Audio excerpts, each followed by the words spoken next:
नमस्कार, उमाशंकर सिंह पॉइंट में आपका स्वागत है। बांग्लादेश में बहुप्रतीक्षित चुनाव की तारीख नज़र आती जा रही है। ये 12 फरवरी को है और इस बीच जमात-ए-इस्लामी जो कि बांग्लादेश की एक प्रमुख राजनीतिक पार्टी है, उसने 16 सूत्री घोषणा पत्र अपना जो है वो जारी कर दिया है। इस घोषणा पत्र में बांग्लादेश में आंतरिक सुधार की तमाम बातें की गई हैं, जैसे कि भेदभाव मुक्त एक बराबरी वाला, इंसाफ वाला, ईमानदार लीडरशिप वाला और भ्रष्टाचार मुक्त बांग्लादेश बनाने की बात इसमें की गई है और इसके अलावा महिलाओं की सुरक्षा, उनको इज़्ज़तदार जगह देने जैसी बातें भी इसमें चुनावी वादे के तौर पर किए गए हैं और काफ़ी और जो वादे हैं वो भी किए गए हैं। लेकिन अगर भारत और बांग्लादेश के संबंधों के लिहाज से देखें, तो जो सबसे अहम बात इस घोषणा पत्र में की गई है, जो इसमें लिखी गई है, वो ये कि सत्ता में आने के बाद पार्टी जो है, वो भारत समेत तमाम पड़ोसी देशों के साथ अच्छे संबंध चाहती है। तो ये काफ़ी अहम है, ख़ास तौर पर इसलिए क्योंकि जिस तरह की एक पृष्ठभूमि रही है भारत के साथ एक पार्टी के तौर पे जमात-ए-इस्लामी की, तो उस मद्देनज़र अगर इनके घोषणा पत्र को देखें तो विदेश नीति वाले सेक्शन में लिखा है कि भारत, भूटान, नेपाल, म्यांमार, श्रीलंका, मालदीव और थाईलैंड जैसे पड़ोसी देश और साथ ही साथ आस-पास के देशों के साथ आपसी सम्मान और ईमानदारी के आधार पर शांतिपूर्ण, दोस्ताना और सहयोगात्मक संबंध जो है वो बनाए जाएंगे। ये चुनावी वादा जो है वो घोषणा पत्र में किया गया है और ये इसलिए अहम है क्योंकि भारत के बांग्लादेश की जमात-ए-इस्लामी पार्टी के साथ ऐतिहासिक रूप से जो संबंध हैं वो खराब रहे हैं। ये शंका और तनाव से घिरे रहे हैं। जमात-ए-इस्लामी को पाकिस्तान समर्थक माना जाता रहा है, वो पाकिस्तान समर्थक पार्टी रही है। 1971 की लड़ाई की बात करें तो जमात जो है वो पाकिस्तान के साथ खड़ी थी और उसका ऐसा रवैया उसे कटघरे में खड़ा करता रहा है। शेख हसीना की जो सरकार थी उस ज़माने में जमात पर प्रतिबंध तक लगाया गया था, लेकिन शेख हसीना की सत्ता जाने के बाद, उनको सत्ता से उखाड़े जाने के बाद और देश छोड़कर उनके भागने के बाद जो है वो जमात-ए-इस्लामी जो है काफ़ी मजबूत पार्टी के तौर पर बनकर उभरी है। यहाँ भारत में भी कई हलकों में ये सवाल पूछा जा रहा है कि अगर जमाती जो है वो सत्ता में आ गए तो भारत-बांग्लादेश संबंधों का क्या होगा? कई तरह के सवाल हैं, कई तरह से उसका विश्लेषण किया जा रहा है। कई जानकारों का मानना रहा है कि जमात सत्ता में आई तो भारत और बांग्लादेश के रिश्ते जो हैं और ज़्यादा ख़राब हो सकते हैं। इस सवाल के पीछे की जो अपनी वजह हैं, ये भी आरोप लगाया जाता रहा है कि बांग्लादेश में जो ख़ास तौर पे हिंदुओं के खिलाफ जो हिंसा है और जिस तरह से कई हिंदुओं की वहाँ पर हत्या हुई है, जिस तरह से उनके घर जलाए गए हैं, जिस तरह से वहाँ पर एक हिंसा का जो पूरा एक लंबा सिलसिला चला है, उसके पीछे जमातियों का हाथ रहा है और ये भी कि जमाती के उभार के पीछे पाकिस्तान की कट्टरपंथी ताकतों का हाथ रहा है, उसका शह रहा है। हालाँकि जमात जो है इन सब बातों से इनकार करती रही है और जो है वो अब भारत के साथ बेहतर संबंध बनाने की बात कर रही है घोषणा पत्र में। तो इसके कई पहलू हैं। हालाँकि भारत की सबसे बड़ी जो चिंता है वो बांग्लादेश में हिंदू अल्पसंख्यकों की सुरक्षा की रही है और इस तरह के तमाम बयान जो है भारत की तरफ से लगातार दिए गए हैं।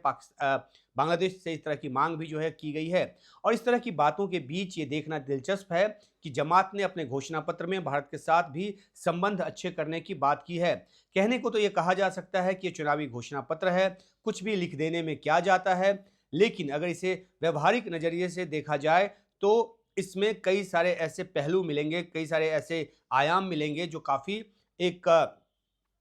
दूर के परिणाम देने वाले हो सकते हैं। भारत बांग्लादेश का सबसे बड़ा और अहम पड़ोसी देश है। दोनों देशों के न सिर्फ बड़े आर्थिक हित आपस में जुड़े हुए हैं, करोड़ों करोड़ का व्यापार है, बल्कि सामाजिक सांस्कृतिक तौर पर भी जो कई समानताएं हैं वो रही हैं और ऐसे में जमात-ए-इस्लामी सत्ता में आती है तो उसे भी भारत का साथ चाहिए होगा और भारत को सत्ता में आने वाली किसी भी पार्टी, चाहे वो जमाती ही क्यों ना हो, उसके साथ की ज़रूरत होगी रिश्तों को द्विपक्षीय तौर पर बेहतर तरीके से आगे बढ़ाने के लिए और ये न सिर्फ आर्थिक बल्कि रणनीतिक लिहाज से भी काफ़ी अहम होगा। जिस तरह से भारत ने, एक उदाहरण के तौर पर अगर समझने की आप कोशिश करें तो जिस तरह से भारत ने अफ़गानिस्तान में तालिबान की सरकार तक से व्यावहारिक रिश्ता जो है वो बना लिया है, जबकि वहाँ पे समावेशी सरकार बनाने की जो मांग रही है वो कहीं न कहीं पीछे छूट गई नज़र आ रही है फ़िलहाल। और क्योंकि ये संबंध सिर्फ बिजनेस के लिहाज से अहम नहीं था बल्कि रणनीतिक लिहाज से भी काफ़ी अहम था और इसलिए भारत ने तालिबान की सरकार के साथ एक व्यावहारिक रिश्ता बनाकर चलना आगे मुनासिब समझा है। तो कुछ उसी तरह से बांग्लादेश में जमाती को भी इंगेज करना होगा। जमात अगर वहाँ पर सत्ता में आ जाती है तो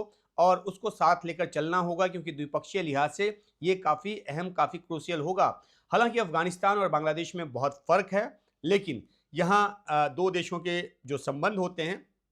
उसमें बहुत कुछ देखना होता है। और अगर आप कोई जगह खाली छोड़ते हैं तो फिर उस जगह को कोई दूसरा जो आकर भरता है, और इस लिए सत्ता में कोई भी हो, इंगेजमेंट जो है वो बहुत ज़रूरी है, राजनीतिक स्तर पर, राजनयन के स्तर पर और पीपल टू पीपल कॉन्टैक्ट के स्तर पर भी। एक जानकार की राय तो ये है कि भारत को बांग्लादेश के लोगों को इंगेज करना होगा, खासतौर पर वहाँ की नई पीढ़ी के लोगों को।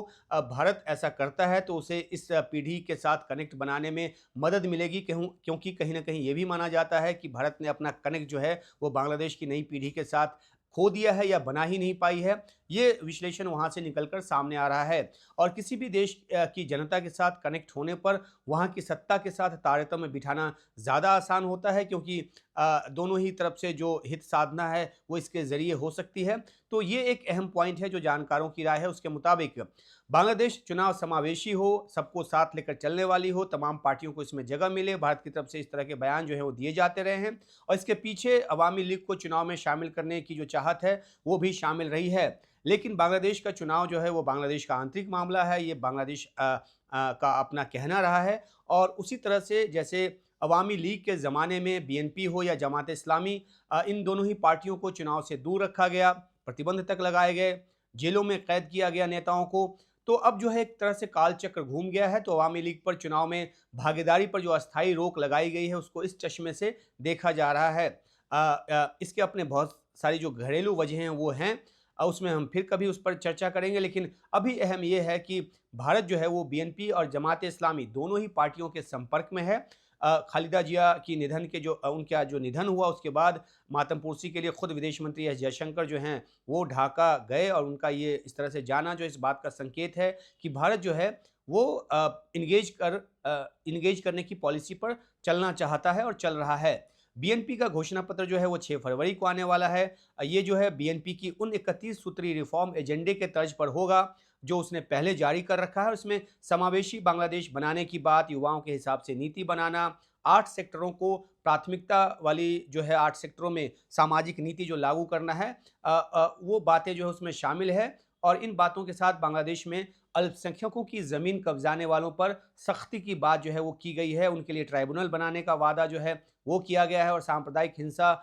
से बचाने की, उस सूरत में अल्पसंख्यकों के साथ खड़े होने की, उनको प्रोटेक्ट करने की जो बात है वो भी खाका उस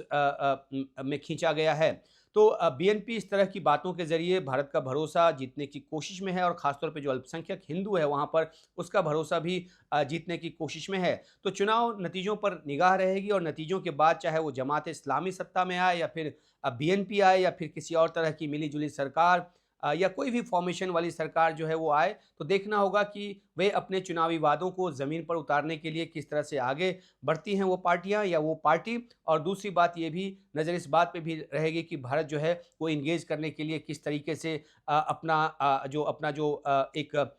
भूमिका है, अपनी जो भूमिका है उसको व्यापक करता है, और वहाँ की जनता को साथ लेकर, वहाँ की सत्ता को साथ लेकर अपने द्विपक्षीय संबंधों को और अपने द्विपक्षीय जो हित हैं उसकी साधना करते हुए आगे बढ़ता है। नमस्कार।